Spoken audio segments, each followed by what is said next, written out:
Assalamualaikum warahmatullahi wabarakatuh. Kali ini kita akan membahas bagaimana dulu Isaac Newton menghitung pi. Tahun 1666 terjadi wabah pes. Isaac Newton tinggal di rumah dan mengotak-atik apa yang kita kenal dengan ekspansi binomial. Disebut binomial karena terdiri dari dua suku, misalnya 1 ditambah x.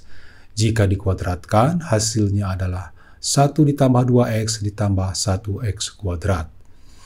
Pangkat ini dapat terus bertambah, misalnya 1 ditambah x pangkat 3, kemudian 1 ditambah x pangkat 4, 1 ditambah x pangkat 5, dan seterusnya.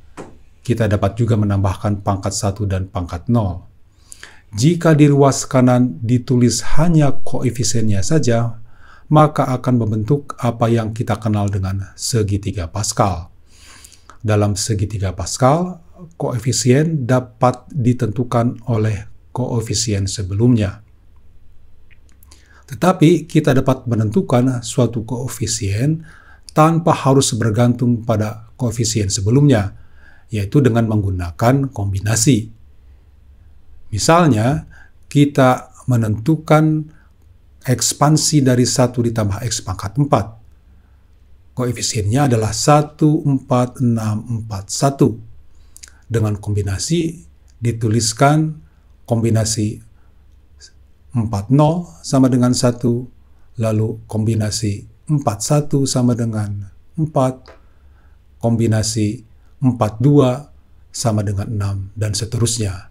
Jika dihitung, kombinasi 42 sama dengan 4 faktorial dibagi 2 faktorial dikalikan 4 kurang 2 faktorial sama dengan 12 dibagi 2 sama dengan 6.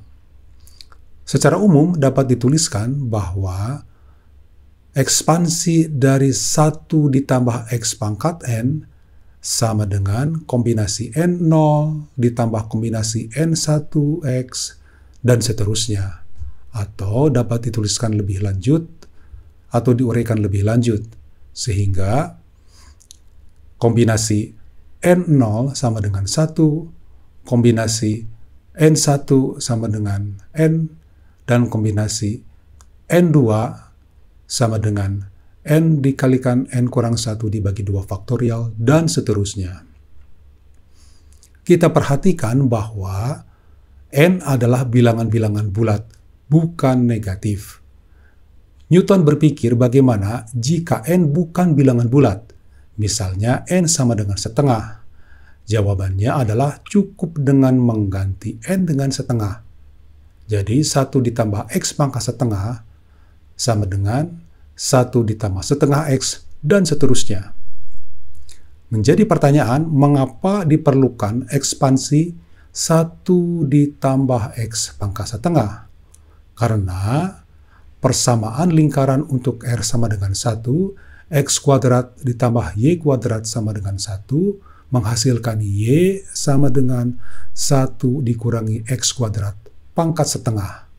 Dan ekspansi 1 kurang x kuadrat pangkat setengah mengikuti pola 1 ditambah x pangkat setengah dengan mengganti x dengan minus x kuadrat. Kita dapat menyederhanakan bentuk ini lebih lanjut, sehingga 1 kurang x kuadrat dipangkatkan setengah sama dengan 1 dikurangi x kuadrat dibagi 2, dan seterusnya. Sekarang kita kembali ke lingkaran dengan jari-jari sama dengan 1. Luas lingkaran sama dengan pi r kuadrat. Jika r sama dengan 1, luasnya sama dengan pi. Newton hanya menghitung segmen sampai x sama dengan setengah. Terdiri dari dua bentuk, yaitu juring yang sudutnya 30 derajat sehingga luasnya pi dibagi 12, dan segitiga siku-siku yang luasnya akar 3 dibagi 8. Nah, luas ini adalah integral dari 0 sampai setengah dari ekspansi binomial tadi. Jika hasil ini dikurangi akar 3 dibagi 8, kemudian dikalikan 12, maka inilah pi. Jika hasil ini dihitung hanya sampai suku kelima saja, menghasilkan pi 3,1416 dan seterusnya. Perhatikan, ada 3 angka di belakang koma yang benar. Jika dihitung sampai suku ke-10, menghasilkan pi dengan 8 angka di belakang koma yang benar. Jadi, cara ini jauh lebih efektif dari pendekatan poligon yang dilakukan matematikawan sebelumnya. Sekian, sampai jumpa.